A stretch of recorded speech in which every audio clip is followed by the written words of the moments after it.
ಬರೀ ಎಜುಕೇಷನ್ ಕೊಡಲಿಲ್ಲ, ಬಂದಿಲ್ಲ, ಅದು ಬರ್ತದೆ.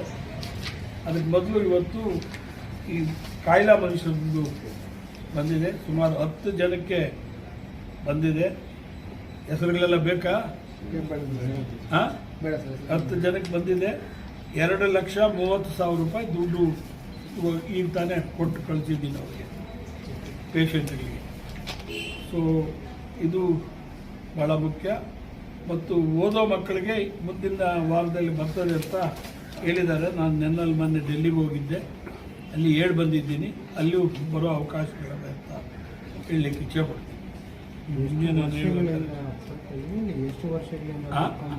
ನಾನು ಸುಮಾರು 45 ವರ್ಷಗಳಿಂದ ನಾನು ಯಾವಾಗ ಕ್ರಿಬ್ಕೋ ಚೇರ್ಮನ್ ಆದ್ನೋ ಆ ದಿನದಿಂದ ಕ್ರಿಬ್ಕೋ ಚೇರ್ಮನ್ ಆದಾಗ ಇವು ಮಾಡೋಕ್ಕಾಗಿಲ್ಲ.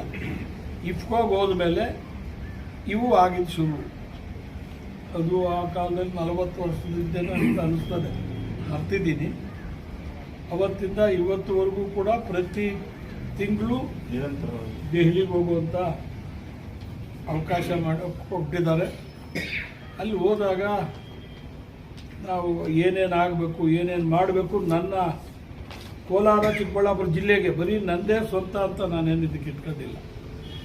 ಇವತ್ತು ಏನು ಈ ಮಕ್ಕಳಿಗೆ ಬರುವಂಥ ಕಾಯಿಲೆಗಳಿಗಾಗಲಿ ಅಥವಾ ಇದಾಗಲಿ ಇದಕ್ಕೆಲ್ಲ ದುಡ್ಡು ಕೊಡುವಂಥ ಅವಕಾಶ ಇಫ್ಕೋ ಸಂಸ್ಥೆಯಿಂದ ಬಂದಿದೆ. ಇವತ್ತು ಏನು ಇಫ್ಕೋ ಸಂಸ್ಥೆಯಿಂದ ನಾನು ಕೊಡ್ತಿದ್ದೀನಿ, ಅದು ನನ್ನ ಕೈಯಿಂದ ಅಂತೂ ಅಲ್ಲ, ನಮ್ಮ ಸಹಕಾರ ಕ್ಷೇತ್ರ ಇಫ್ಕೋ ಸಂಸ್ಥೆಯಿಂದ ಕೊಡ್ತಾ ಇದ್ದೀನಿ. ಸರ್, ಲೋಕಸಭೆ ಚುನಾವಣೆ ಬರ್ತದೆ ಸರ್, ಈಗ ಮುಂದೆ ಅದ್ರ ಬಗ್ಗೆ ಏನು? ಲೋಕಸಭೆ ಚುನಾವಣೆ ಬರ್ತಾ ಇದೆ ಹತ್ರ. ಇನ್ನು ದೊಡ್ಡವರೆಲ್ಲ ಅವರೇ ಕೋಲಾರ ಚಿಕ್ಕಬಳ್ಳಾಪುರ 2 ಜಿಲ್ಲೆಗಳು ಸೇರ್ತದೆ. ಅದು ಅವನ್ನೆಲ್ಲ ಕೂರಿಸಿ ಮಾತಾಡಬೇಕಾಗ್ತದೆ. ಅದಕ್ಕೆ ಸಂಬಂಧಪಟ್ಟ ಏನಾದರೂ ಇದಕ್ಕೆ ಅಗತ್ಯ ಇದೆ, ಕೂರಿಸಿ ಮಾತಾಡ್ತೀವಿ. ಈ ಸಲ ಕಾಂಗ್ರೆಸ್ ಅವ್ರಿಗೆ ಬೇಕು. ಅಭ್ಯರ್ಥಿ ಯಾರಾಗ್ತದೆ ಸರ್? ಅದು ಗೊತ್ತಿಲ್ಲ. ಇನ್ನು ಯಾರು ಕೇಳಿದವ್ರು ಇದುವರೆಗೂ ನಾನು ಕೇಳಿದವರು ಯಾರೂ ಇಲ್ಲ. ಬೇರೆಯವರು ಯಾರು ಕೇಳಿದಾರೋ ಗೊತ್ತಿಲ್ಲ. KH ಮುನಿಯಪ್ಪ ಅವರು ಟಿಕೆಟ್ ಕೇಳ್ತಾ ಇದ್ದಾರೆ. KH ಮುನಿಯಪ್ಪ ಈಗ ಅಲ್ಲಿ ಮಂತ್ರಿ ಆಗಿದೆ ಅಂತ ಯಾಕೆ ಗೊತ್ತಾ? ಅಲ್ಲ, ಅವ್ರ ಅಭಿಮಾನಿಗಳು ಒತ್ತಾಯ ಮಾಡ್ತಾರೆ ನಿಂತ್ಕೋಬೇಕು ಮತ್ತೆ ಕೋಲಾರಳ್ಳಿ ಅಂತ. ಅದು ಅವ್ರನ್ನೇ ಕೇಳಿ, ನಾನು ಕೇಳೋಗಿಲ್ಲ. ಅಲ್ಲ ಸರ್, ಈಗ ಕೊತ್ತೂರು ಮಂಜು ಅವ್ರು ಹೇಳ್ತಾ ಇದ್ದಾರೆ, ಒಬ್ಬ ಅಭ್ಯರ್ಥಿ ಆಲ್ರೆಡಿ ರೆಡಿ ಮಾಡ್ಕೊಂಡಿದ್ದೀವಿ ಕೋಲಾರಳ್ಳಿ ಅಂತ. ಒಬ್ಬ ಅಭ್ಯರ್ಥಿನ ರೆಡಿ ಮಾಡ್ಕೊಂಡಿದ್ದೀವಿ ಕೋಲಾರಳ್ಳಿ. ಗೊತ್ತಿಲ್ಲ, ಆತನಿಗೆ ಕೇಳ್ಬೋದು, ನನಗೆ ಗೊತ್ತಿಲ್ಲ. ಆತನ ಹೇಗೆ ಕೇಳಿದ್ರೆ ಯಾರು ಕೇಳ್ಕೋದು? ನಿಮಗೆ ಯಾರ ಕಡೆ ಒಲವಿದೆ ಸರ್? ನಿಮಗೆ ಒಲವು ಯಾರ್ದು? ನಾನು ಯಾರ್ದು ಅದ್ರ ಜೊತೆ ಪ್ರಶ್ನೆನೇ ಮಾಡಿಲ್ಲ, ಸುಮ್ಮನೆ ತಿಂಕು ಮಾಡಲಿಲ್ಲ ಯಾರಿಗೆ ಮಾಡಬೇಕು ಏನು. ಯಾಕೆ ಹೋದ ಸಾರಿ ಆ ಮನುಷ್ಯನ ಮಾಡಿ ನಾವು ಮುಗಿಸಿದ ಮೇಲೆ ನನಗೆ ಆ ವ್ಯವಸ್ಥೆ ಮೇಲೆ ಚಿಂತನೆನೇ ಹೋಗ್ಬಿಟ್ಟು ಅದಕ್ಕೆ ಕಾರಣಗಳು ನಿಮಗೆ ಗೊತ್ತು. ಹಾಗಾಗಿ ಅದಕ್ಕೆ ಇಲ್ಲಿ ಎಲ್ಲ ಇದಾಗ್ದಿರ ಅಲ್ಲಿ ಹೋಗಿ ತಗೊಂಡಿದ್ದು. ಈ 2 ಕ್ಷೇತ್ರದಲ್ಲಿ ಎಲ್ಲಿ ನಿಲ್ಲಕ್ಕೂ ಅದಕ್ಕೆ ಧೈರ್ಯ ಆಗಿಲ್ಲ. ಅದು ಬರೀಬೇಡ್ರಿ ದಯಮಾಡಿ. ಅಲ್ಲಿಗೆ ಹೋಗ್ಬೇಕಾದ್ರೆ ಅದೇ ಕಾರಣ. ಸೊ ಬಿಡ್ರಿ, ಅವೆಲ್ಲ ಆಗೋಗಿದ್ದು ಸರಿ, ಆಗಿರೋದು ಆಗಿದೆ, ಆಗಿದ್ದು ಆಗಿದೆ. ಸರ್, ಈಗ ಸರ್ಕಾರದಿಂದ ನಿಗಮ ಮಂಡಳಿಗಳು ಕೊಡ್ತಾ ಇದ್ದಾರೆ ಸರ್. ಸರ್ಕಾರದಿಂದ ಕೆಲವರಿಗೆ ನಿಗಮ ಹೇಳಿಲ್ಲಪ್ಪ, ಕೊಟ್ರೆ ಬೇಡ ಅನ್ನಲ್ಲ. ರಾಜಕಾರಣದಿಂದ ದೂರ ಇದ್ದೀರಾ ಅಂತ ಅನ್ಸುತ್ತೆ ಸರ್? ರಾಜಕಾರಣದಲ್ಲಿ ಇದೆ.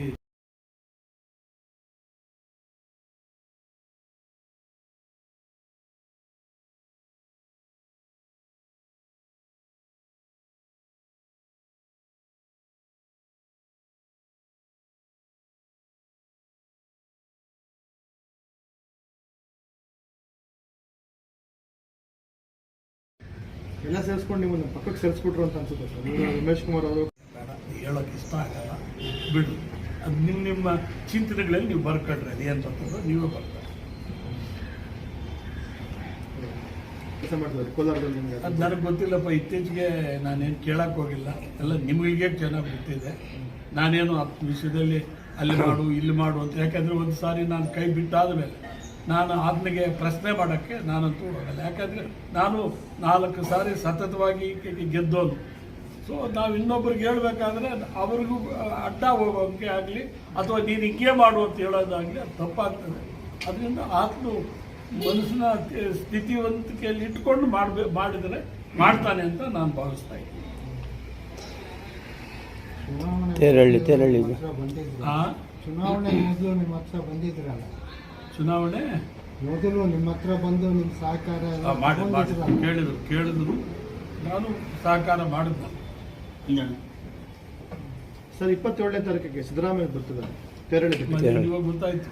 ಓಕೆ ಸರ್ ಈ ಕಾರ್ಯಕ್ರಮ ಈಗ ನನಗೆ ಗೊತ್ತಿಲ್ಲ, ಇವರು ನಿಮ್ಮ ಸಹಕಾರಿಗಳೇ ಹೇಳಿದ್ರಪ್ಪ. ಹೋಗ್ತೀರಾ ಸರ್ ಕಾರ್ಯಕ್ರಮಕ್ಕೆ ನೀವು ಹೋಗ್ತೀನಿ. ಕರೀತಾರೆ ನಮ್ಮ ಮುಖ್ಯಮಂತ್ರಿ ಕರೀತಾರೋ ಬಿಡ್ತಾರೋ, ಮುಖ್ಯಮಂತ್ರಿ ಬರ್ತಾರೆ ಅಂತಂದ್ರೆ ನಾನು ಅವ್ರ ಜೊತೆಯಲ್ಲಿ ಮಂತ್ರಿಗಳಾಗಿದ್ದವರು. ಧರ್ಮಸಿಂಗ್ ಸರ್ಕಾರದಲ್ಲಿ ನಾನು ಮಂತ್ರಿ, ಅವರು ಮಂತ್ರಿ ಆಗಿದ್ದವರು.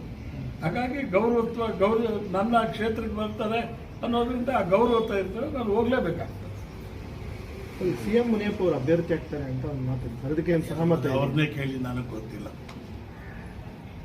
ಆ ವಿಷಯಗಳು ನನಗೆ ರಾಜಕೀಯ ವಿಷಯಗಳೇ ಗೊತ್ತಿಲ್ಲದೆ ಆಗ್ಬಿಟ್ಟಿದೆ ಇತ್ತೀಚೆಗೆ. ಸರ್ ನಿನ್ನೆ ಸಿದ್ದರಾಮಯ್ಯನವರು ಸಹಕಾರ ಸಂಘಗಳಲ್ಲಿ ಪಡ್ಕೊಂಡಿರುವಂತಹ ಒಂದು ಏನು ಸಾಲ ಇದೆ, ಆ ಸಾಲದ ಬಡ್ಡಿ ಮನ್ನಾ ಮಾಡಿದ್ದಾರೆ ಸರ್.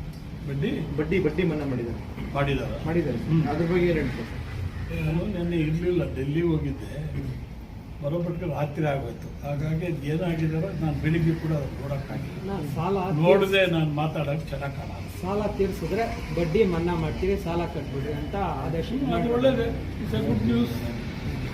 ಮಾಡಬೇಕಾದ ಜವಾಬ್ದಾರಿ ಇದೆ ತಗೊಂಡವ್ರಿಗೆ. ಅದು ಕಾಸಿಲ್ದಿರ ಎಷ್ಟು ಬಡ್ಡಿ ಇದೆ ಅನ್ನೋದು ಸಿಗುವಲ್ಲ, ಫ್ರೀಯಾಗಿ ಸಿಗೋವಾಗ ಅವರು ನೇರವಾಗಿ ಮಾಡಿದರೆ ಇವಾಗಲೂ ಕೂಡ ಅವ್ರಿಗೂ ಅನುಕೂಲ, ಸಮಾಜಕ್ಕೂ ಅನುಕೂಲ, ಉಳಿದವ್ರಿಗೂ ಅನುಕೂಲ. ಅಲ್ಲ ಸರ್, ನೀವು ವೇಮಗಲ್ ಸಮಾವೇಶ ಮಾಡಿ ಅಲ್ಲಿ ಸಂಪೂರ್ಣ ಸಾಲ ಮನ್ನಾ ಮಾಡ್ತೀವಿ ಅಂತ ಹೇಳಿದ್ರೆ ಮಹಿಳಾ ಸಂಘಗಳು, ಈಗ ಬಡ್ಡಿ ಮಾತ್ರ ಮನ್ನಾ ಮಾಡಿದ್ದೀರಾ, ಅದ್ರ ಬಗ್ಗೆ ಏನು ಹೇಳ್ತೀರಾ ಸರ್? ಅಲ್ಲ, ಬಡ್ಡಿ ಕೊಡೋದು ಸರ್ಕಾರ ಎಲ್ಲ ಪೂರ್ತಿ ಕೊಡೋದ್ರಲ್ಲಿ ತಪ್ಪಾಗ್ತದೆ. ಸರ್ಕಾರ ಉಳಿಬೇಕಲ್ಲ, ಬರೀ ಒಂದೇ ಕ್ಷೇತ್ರ ಅಥವಾ ಒಂದೇ ಜಿಲ್ಲೆ ಅಲ್ಲ, ಇಡೀ ರಾಜ್ಯದ ಎಲ್ರಿಗೂ ದುಡ್ಡು ಬೇಕಾಗ್ತದೆ.